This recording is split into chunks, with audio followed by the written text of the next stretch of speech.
जय हिंद दोस्तों। आज हम लोग इस वीडियो में क्लास 9th फिजिक्स चैप्टर 6 ऊर्जा के स्रोत इसके दीर्घ उत्तरीय प्रश्नों को हल करने वाले हैं। तो इससे पहले यदि आप लोग इस चैनल पे नए आए हैं तो चैनल को सब्सक्राइब कर देंगे, वीडियो को लाइक और अपने दोस्तों के पास शेयर कर देंगे।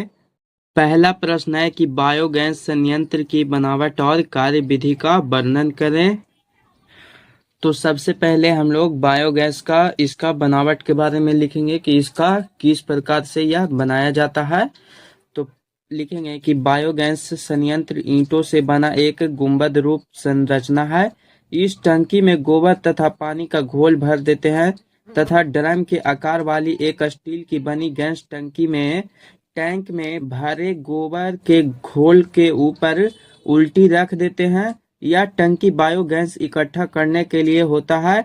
गैस टंकी की चोटी पर एक गैस निर्गत होता है जिससे कि गैस वाल्व होता है जिससे कि गैस निकलती रहती है। तो इस प्रकार से ही इसका बनावट होता है।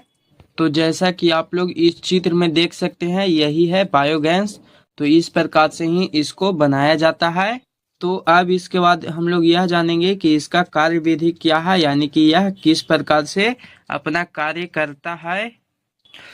इसका उत्तर लिखेंगे कि गोबर तथा पानी की बराबर मात्रा टैंक में मिलाकर एक घोल बनाया जाता है जिसे कि स्लरी कहते हैं। गोबर गैस तथा पानी के इस घोल को प्रवेश पाइप के द्वारा संपाचक टैंक में डाल दिया जाता है। अब गोबर तथा पानी के घोल को संपाचक टंकी में लगभग 50 से 60 दिन के लिए ऐसे ही रखा जाता है। इस अवधि के दौरान गोबर और पानी की उपस्थिति में अनॉक्सी सूक्ष्म जीवों द्वारा निम्नीकरण होता है जिससे कि बायोगैस बनती है जो टंकी में इकट्ठा होते रहता है। फिर बायोगैस को निर्गत पाइपों के द्वारा ही घरों में पहुंचाया जाता है। तो हमने यहाँ पे देखा कि यह किस तरीके से अपना कार्य संपन्न करता है। अगला प्रश्न है कि महासागर की विभिन्न गहराइयों में अवस्थित जल के ताप क्रमों के अंतर का उपयोग विद्युत उत्पन्न करने के लिए कैसे किया जा सकता है, वर्णन करें। इसका उत्तर लिखेंगे कि महासागर की सतह पर स्थित पानी सूर्य द्वारा गर्म होता है जबकि इसकी गहराई में स्थित पानी अपेक्षाकृत ठंडा होता है। ताप के अंतर का उपयोग ऊर्जा प्राप्त करने के लिए महासागर तापीय ऊर्जा परिवर्तन संयंत्रों में किया जाता है। यह संयंत्र तभी काम करता है जब सतह पर पानी और 2 किलोमीटर तक की गहराई की पानी के बीच का ताप का अंतर 20 डिग्री सेल्सियस हो या फिर उससे अधिक हो।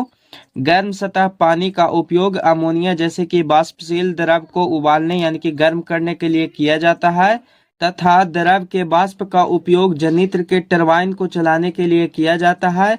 महासागर की गहराई से ठंडे पानी के ऊपर की ओर पंप किया जाता है और वाष्प को फिर से द्रव में संघनित कर लिया जाता है। तो इस प्रकार से ही यह होता है। आप लोग देखकर लिख लेंगे। प्रश्न है कि समझाएं कि कैसे जल ऊर्जा को विद्युत ऊर्जा में बदला जा सकता है। जल ऊर्जा के 2 लाभ को भी हमें लिखना है। तो सबसे पहले हम लोग यह जानेंगे कि जल ऊर्जा को विद्युत ऊर्जा में किस प्रकार से बदला जाता है। तो लिखेंगे कि जल विद्युत ऊर्जा उत्पन्न करने के लिए नदियों के बहाव को रोककर बड़े जलाशयों में जल एकत्र करने के लिए ऊंचे ऊंचे बांध बनाए जाते हैं। इन जलाशयों में जल संचित होता रहता है जिसके फलस्वरूप इनमें भरे जल का तल ऊंचा हो जाता है। बांध के ऊपरी भाग से पाइपों द्वारा जल बांध के आकार के पास स्थापित टरबाइन के ब्लेडों पर मुक्त रूप से गिरता है। इसके फलस्वरूप टरबाइन के ब्लेड घूर्णन गति करते हैं और जनित्र द्वारा विद्युत उत्पन्न होता है। तो जल ऊर्जा से विद्युत ऊर्जा बनाने के लिए सबसे पहले नदियों तालाबों में बांध बनाकर उस जल को रोका जाता है। फिर उस जल को एक ही जगह से उसे निकाला जाता है यानी कि नीचे में टरबाइन लगा हुआ होता है और उसके ऊपर से ही जल को गिराया जाता है। तो जिस कारण से टरबाइन में घूर्णन गति उत्पन्न होती है यानी कि टरबाइन चलने लगता है। तो जिसके कारण कि उसमें जो जनित्र लगे हुए होते हैं वो विद्युत ऊर्जा को उत्पन्न कर देते हैं। तो इस प्रकार से ही जल ऊर्जा से ही विद्युत ऊर्जा उत्पन्न होता है। अब इसके बाद हम लोग यह जानेंगे कि जल ऊर्जा के कौन कौन से लाभ होते हैं। तो पहला कि यह ऊर्जा का नवीकरणीय और प्रदूषण मुक्त स्रोत है यानी कि इसे हम लोग फिर से बना सकते हैं और इससे कोई भी प्रदूषण नहीं होता है। और दूसरा कि जल विद्युत संयंत्र के लिए बनाए गए बांध बाढ़ नियंत्रण और सिंचाई में भी सहायक होते हैं। यानी कि जैसे ही हम लोग जल विद्युत को उत्पन्न करने के लिए किसी भी नदी में बांध को बनाते हैं तो इससे क्या होता है कि बाढ़ आने की जो संभावना होती है वह नहीं हो पाता है। और दूसरा कि उस इकट्ठे जल को हम लोग कभी भी सिंचाई के लिए उसका उपयोग कर लेते हैं। तो यही है इसके लाभ, आप लोग इसे समझ गए होंगे। प्रश्न है कि पहला पवन और दूसरा तरंग और तीसरा ज्वार से ऊर्जा निष्कर्षण की इसकी यानी कि इन सभी की सीमाएं क्या है।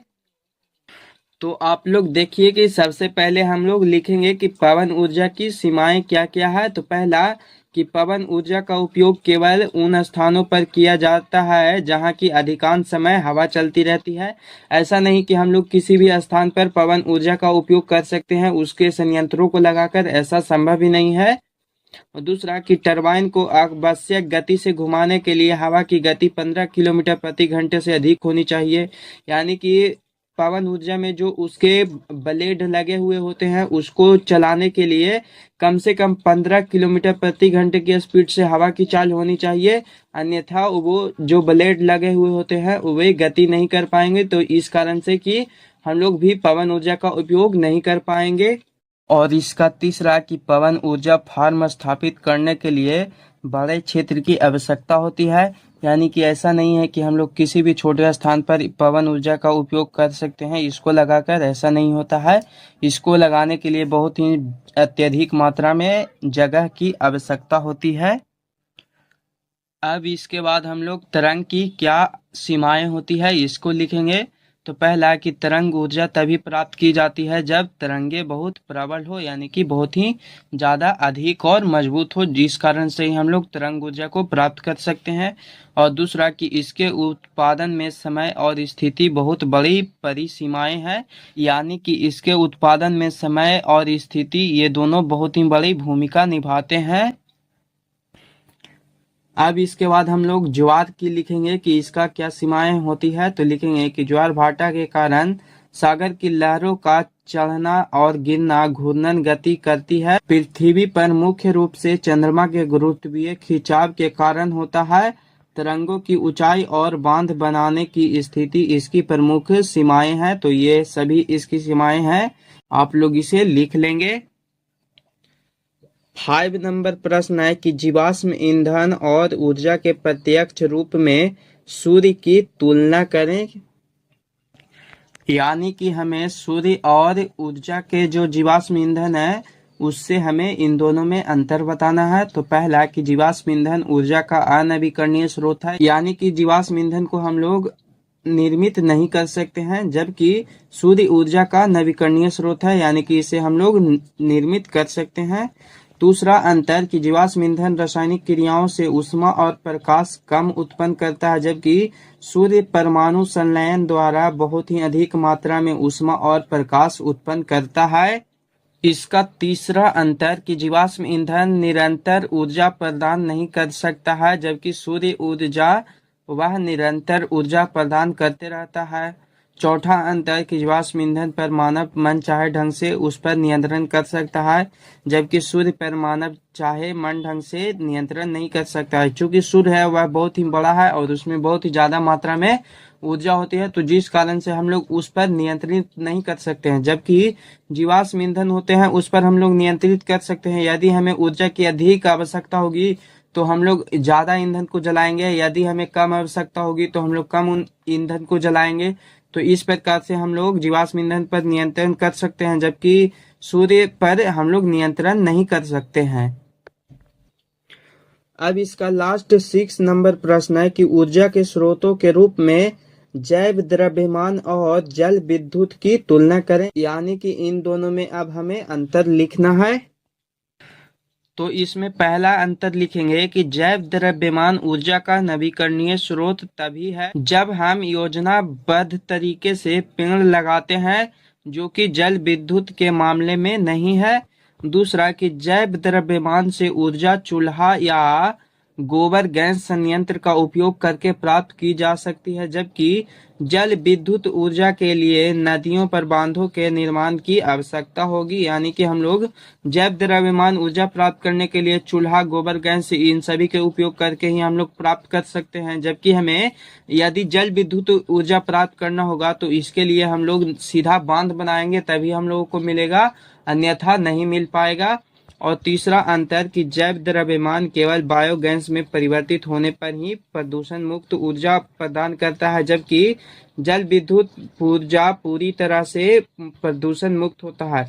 यानी कि जो जल विद्युत ऊर्जा होता है उसमें कोई भी किसी प्रकार का प्रदूषण नहीं होता है, जबकि जैव द्रव्यमान ऊर्जा होता है उसको जब तक हम लोग बायोगैस में परिवर्तित नहीं करेंगे तब तक वह प्रदूषण देता रहेगा। उसको प्रदूषण मुक्त करने के लिए हमें बायोगैस में परिवर्तित करना पड़ता है।